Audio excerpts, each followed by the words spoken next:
আসসালামু আলাইকুম everyone, welcome to my channel. আজকে আমি আপনাদের সাথে ঝটপট খুব সহজেই তৈরি করা যায় এমন একটি মজাদার আলুর নাস্তার রেসিপি শেয়ার করছি। মাত্র 1 কাপ ময়দা আর আলু দিয়ে আপনারা চাইলেই এই নাস্তাটি তৈরি করে নিতে পারবেন। আর একবার তৈরি করলে বাসায় বড় থেকে ছোট সকলেই খুবই পছন্দ করবে। আর একবার রেসিপিটি দেখলেই নাস্তাটি যে কেউ চাইলেই বানিয়ে নিতে পারবেন। নাস্তাটা তৈরি করতে উপকরণও লাগে একদম হাতের কাছে থাকা সামান্য কিছু। তো আর কথা বাড়াচ্ছি না, চলুন রেসিপিটি দেখে নিচ্ছি। এই রেসিপিটি তৈরি করার জন্য প্রথমেই একটি মিক্সিং বলে আমি 1 কাপ পরিমাণ ময়দা নিয়ে নিচ্ছি। আপনারা চাইলে এর পরিবর্তে আটাও ব্যবহার করতে পারবেন। দিয়ে দিচ্ছি স্বাদ মতো লবণ।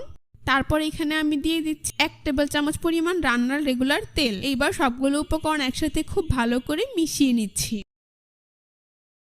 কিছুটা মেশানো হয়ে গেলে এই পর্যায়ে আমি এর মধ্যে দিয়ে দিচ্ছি 1 চা চামচ পরিমাণ চিনি। এটা টোটালি অপশনাল, না থাকলে না দিলেও চলবে। এইবার চিনিটাকে ময়দার সাথে খুব ভালোভাবে মিশিয়ে নিচ্ছি। কিছুটা সময় নিয়ে এখানে ময়ানটা তৈরি করতে হবে।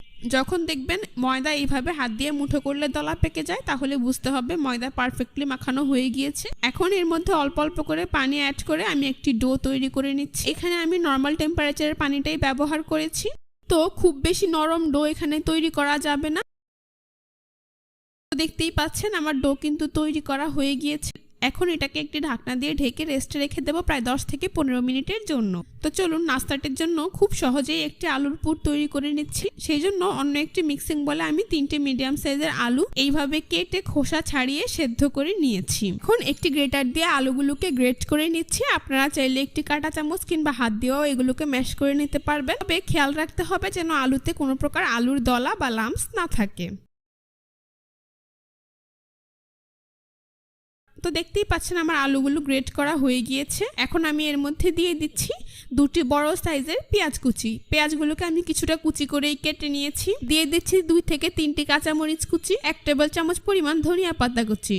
দিয়ে দিচ্ছি স্বাদ মতো লবণ, 1/2 চা চামচ পরিমাণ লাল মরিচের গুঁড়া, 1/2 চা চামচ পরিমাণ আদা রসুন বাটা। এখানে আপনারা চাইলে আদা রসুনের পাউডারও ব্যবহার করতে পারবেন। দিয়ে দিচ্ছি 1/2 চা চামচ পরিমাণ জিরার গুঁড়া, 1/2 চা চামচ পরিমাণ ধনিয়ার গুঁড়া। আর সবশেষে এখানে আমি দিয়ে দিচ্ছি 1/2 চা চামচ পরিমাণ চাট মশলা। চাট মশলা আপনাদের হাতের কাছে না থাকলে আপনারা এর পরিবর্তে গরম মশলা দিতে পারেন। তো সবগুলো উপকরণ একসাথে খুব ভালো করে মিশিয়ে নিচ্ছি। দেখতেই পাচ্ছেন মেশানো কিন্তু হয়ে গিয়েছে। এখন এটাকে এক সাইডে রেখে দিচ্ছি। ফিরে এলাম 15 মিনিট পর, ঢাকনা সরিয়ে নিচ্ছি। দেখুন আমার ডো কিন্তু আগে থেকে অনেকটাই সফট হয়ে গিয়েছে। এখন এটাকে আরো কিছুক্ষণ মথে নিচ্ছি। তারপর এটাকে একটি বোর্ডের উপর নিয়ে নিচ্ছি। বোর্ডের উপর নিয়ে এইভাবে লম্বা করে এটাকে, তারপর একটি ছুরি দিয়ে এটাকে সমান 2 ভাগে কেটে নিচ্ছি। এইখান থেকে 1 ভাগ লেচি রেখে অন্যটিকে আমি সরিয়ে রাখছি। এবার এটাকে এইভাবে গোল করে নিচ্ছি। তারপর এর উপর পরিমাণ মতো ময়দা ছিটিয়ে মিডিয়াম পুরুত্বের একটি রুটি তৈরি করে নিচ্ছি। রুটিটাকে খুব বেশি পাতলা কিংবা ভারী করে ফেলা যাবে না, মিডিয়াম পুরুত্বের একটি রুটি তৈরি করে নিতে হবে। আমরা সাধারণত যে এরকম রুটি বানাই তার থেকে কিছুটা ভারী করেই এই রুটিটা তৈরি করে নিতে হবে। তো দেখতেই পাচ্ছেন আমার রুটি তৈরি করা হয়ে গিয়েছে আর এর পুরুত্ব ঠিক এমন হয়েছে। এখন আমি তৈরি করে রাখা আলুর পুর এই রুটির উপর এইভাবে দিয়ে দিচ্ছি। তারপর হাত দিয়ে পুরো রুটিতে এইভাবে ছড়িয়ে দিচ্ছি। আপনারা চাইলে এই কাজটা চামচ দিয়েও করতে পারেন।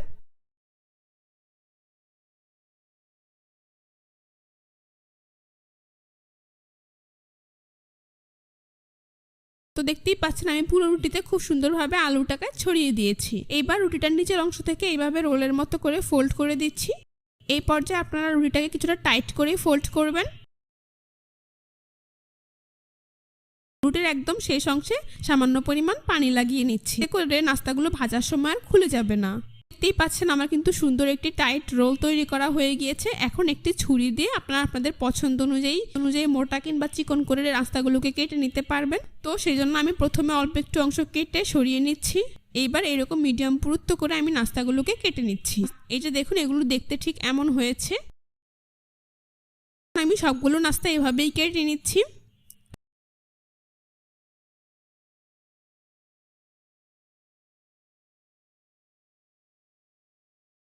তো দেখতেই পাচ্ছেন আমার সবগুলো নাস্তা কাটা হয়ে গিয়েছে। এখন এইখান থেকে একটি নাস্তা আমি নিয়ে নিচ্ছি। তারপর হাতের তালু দিয়ে এইভাবে চেপে চ্যাপটা করে দিচ্ছি। দেখতেই পাচ্ছেন কত সুন্দর গোলাকার একটি নাস্তার শেপ তৈরি করা হয়ে গিয়েছে। আপনারা চাইলে কিন্তু কাটার পর এভাবেই রেখে এগুলোকে ভেজে নিতে পারবেন, এইভাবে চ্যাপটা করার প্রয়োজন নেই। তো এভাবে আমি সবগুলো নাস্তা চ্যাপ্টা করে নিচ্ছি।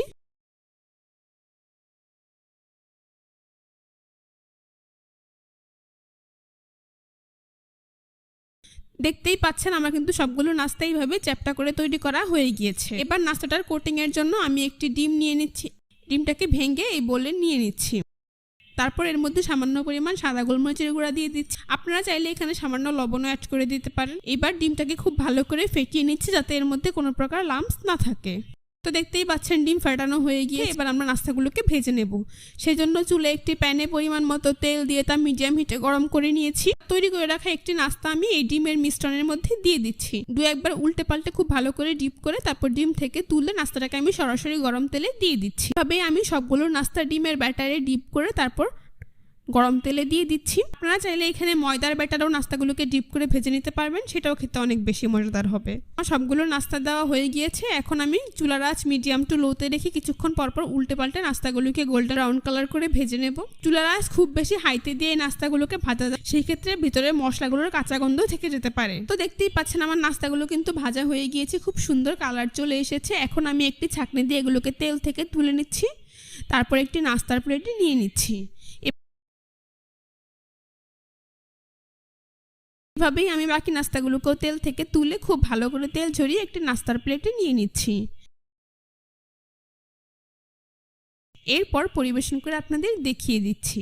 দেখুন নাস্তাগুলো দেখতে মাশাআল্লাহ কতটা সুন্দর হয়েছে, আর এটা দেখতে যেমন সুন্দর হয়েছে খেতেও কিন্তু হয়েছে অসাধারণ। বাসায় বড় থেকে ছোট বিশেষ করে বাচ্চারা এটা খেতে খুবই পছন্দ করবে। তাদের টিফিনেও কিন্তু চাইলেই ঝটপট এটা তৈরি করে দিতে পারবে। ভালো লাগলে অবশ্যই একটি লাইক দিবেন, আমার চ্যানেলটি সাবস্ক্রাইব করে পাশে থাকা বেল বাটনটি অন করে দিবেন। সবাই অনেক বেশি ভালো থাকবেন। আল্লাহ হাফেজ।